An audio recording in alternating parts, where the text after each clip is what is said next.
3D Grinch acrylic nail art tutorial by Hotpinkzebrapolish. Hi everyone, in today's video I'm going to be doing a Grinch 3-dimensional nail art design, and I don't know if you can see my shirt. I love the Grinch. I have a shirt, I think I have at least one shirt to wear every single day of the week that has a Grinch on it, and my mother has at least a dozen. We are Grinch fanatics. I think I watch the Grinch movie probably 4 times a year, and I'm really excited because I know that there's another one coming out in 2018, so I'm thrilled. And so yeah, and we have a little Grinch village set up in our house. We celebrate Grinchmas. It's pretty extreme. So I hope you like this and enjoy it as much as I do, and don't forget to check out the Cindy Lou Who design, which I'll be uploading tomorrow, and I will see you in my next video. So to create the background, I'm just going to start with a bead of light blue acrylic, set that a little ways down from the cuticle, and then push it up and shape it into that nice rounded cuticle. And if there's a little bit that's trying to run away on the sides, just bring that back in with my brush and then pull that down the center of the nail and down the length of the nail with the belly of my brush. And really quickly, I would just like to mention that in both these two videos, the Grinch and Cindy Lou Who, I did not speed them up as much as I normally would, so they are going to be longer, even though it's not necessarily more footage of time. So they're a little slower, and hopefully you will like that. So now I took a bead of clear acrylic and I dipped that into some really nice shimmery white glitter, and I'm just going to apply that, mainly focusing at the cuticle and just sort of brushing it down. I don't necessarily need too much of that glitter lower because I know that the Grinch is going to be covering it up there, so you can add it there and just know that it's going to get covered up, but I decided that just really wasn't worthwhile. So then I took a bead and I set that of just clear right about the end of where that glitter was, just to make the whole nail the same thickness. Otherwise that top near the cuticle is going to be a lot thicker than at the bottom, just because there's going to be so much more acrylic. And then using the very thin bead of clear, I'm just going to brush that over that glitter to make sure it's sealed in and it's not going to get filed to smithereens. So now I'm going to be filing it with a 180 grit file, and normally when I'm doing this for just a practice nail like this one, I seem to file down the center of the nail first and then work my way out to the sides and then do the free edge. I don't know why that is. When I'm filing on a person, when I'm doing someone's nails, I start at the free edge and then the cuticle and then the middle, like you're supposed to.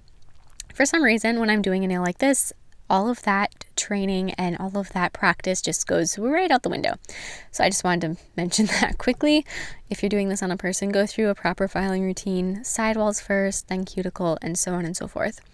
So now with green acrylic, I'm going to be sculpting my Grinchy.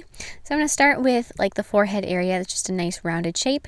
And then about halfway down his head, you're going to want to pull out his cheeks. So think of it as an oval or a circle on top and then a heart on the bottom, because his cheeks come out like the rounded section of the heart, and then it comes down to a point, it's all very rounded, but a rounded shape at his chin. So you know what I mean? You can almost see like the circle and then the heart. I can see that. I don't know if you can. Hopefully you can, so you know what I'm talking about. I don't sound like I'm completely flying off the rails, but maybe I do. I probably do. Then I also added his neck.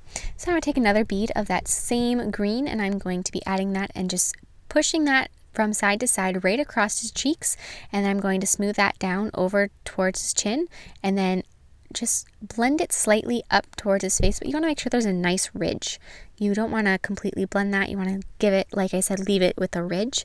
And then using just the tip of my brush, I'm going to push in at the top of where his smiles are, or smile, not smiles. He's only got the one. His smile is. So it looks like he's got a nice Grinchy grin, and it's pushing up his cheeks a little bit. And then I'm going to add another little bead to his chin, really to define that area between his chin and his neck. That always, for me, it always seems like that particular area just sort of washes away and gets missed. So I always like to add another little bead to really define that area and make sure that it looks like it is multiple locations. So now I switched to my little 3D brush, which, as you can see, I don't know if you could see that slight jerk of my hand. I was pulling the brush out of the lid or the brush cover, and the brush cover is what I use to stick my nail tip to. So you could just see me yanking that out. Anyways, using that smaller brush, I'm going to do the rest of the acrylic work, starting with his hair. And so he's got this nice little poof of hair at the top of his head, and most of it kind of is sticking up, but then there's this one little section that curls down over his forehead, so I made sure I add that. I'm just going to add a couple little more hairs, and the actual individual sections you can sculpt now, Otherwise, like the ones that are sticking up, otherwise you can add the details to those later with paint.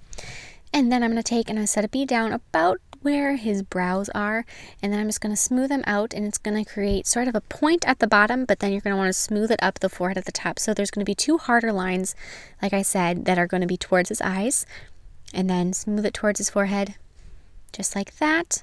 And then I'm going to add another bead a little bit above his chin, and I'm going to once again blend that up, so it's going to have a nice harsh line next to his chin or right above his chin, and then going towards his eyes, you're going to want to blend that and smooth it up, and that's going to be for his upper lip.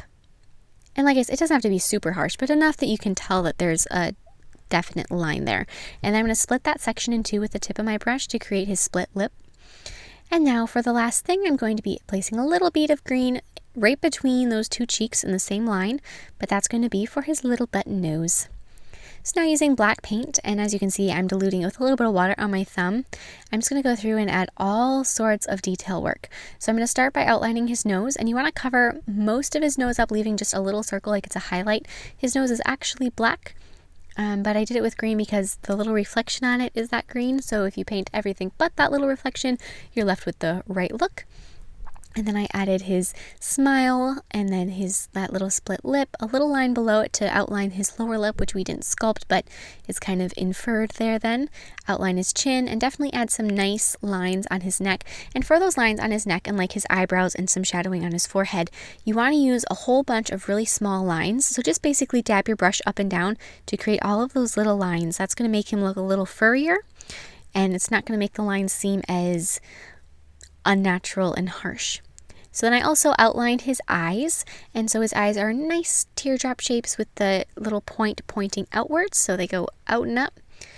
And then I'm going to add just a little bit of a forehead wrinkle there, and I'm going to be outlining all of those little hairs on his face. And as you right there, I added those little lines. And for those little lines like on the sides of his head and on his neck, if you want to dilute the paint a little further so it's got a slight translucency to it, that might make it look a little bit better, a little less harsh. And then I'm going to be filling in his eyes with some bright yellow.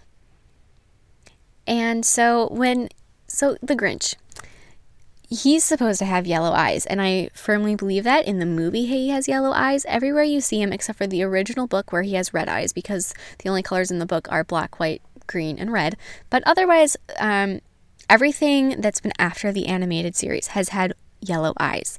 And then we have all of these nicer, bigger figurines in our house that are ceramic, and they all have white eyes, and it really bothers me. It drives me absolutely nuts that they don't have the right color eye. It just, I don't know.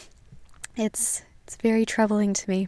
So I made sure I gave him yellow eyes as is appropriate. And then you're also going to want to add black pupils and then a little yellow highlight. And then I'm just going to take and add, with more black paint, a few dots on his cheeks for where his whiskers would come out. And then a couple little lines. I'm going to add some what's the word I'm thinking here? I don't know, the little wrinkles under his eyes. There's a word that I don't know. I'll probably think of it in the middle of the night. And just a couple more little lines like I had on his neck and on his face, just to really finish that off. And then I'm going to be applying a layer of gel sealer over the background, over that blue. And you could have done this beforehand, before you start sculpting the Grinch. Sometimes I like to do things one way, sometimes I like to do things the other way. It's all preference. So today I decided I would wait until the end to add that, and then I'll add a layer of matte top coat over my Grinch. And here's something that I haven't ever mentioned before. I don't use a matte gel on top of my 3D. I always use just a regular polish. For one thing, it dries really fast and it's a lot less expensive. And the other thing is, I think it seems like it dries a little thinner, so it maintains the three-dimensional quality, whereas a gel product, they always seem to stay a little bit thicker, a little puffier almost, and like it catches in the crevices. And so when you do it that way, you don't keep the three-dimensional quality as much. So yeah, so I hope you like this, and don't forget to share recreations with me, and I will see you in my next video. Bye!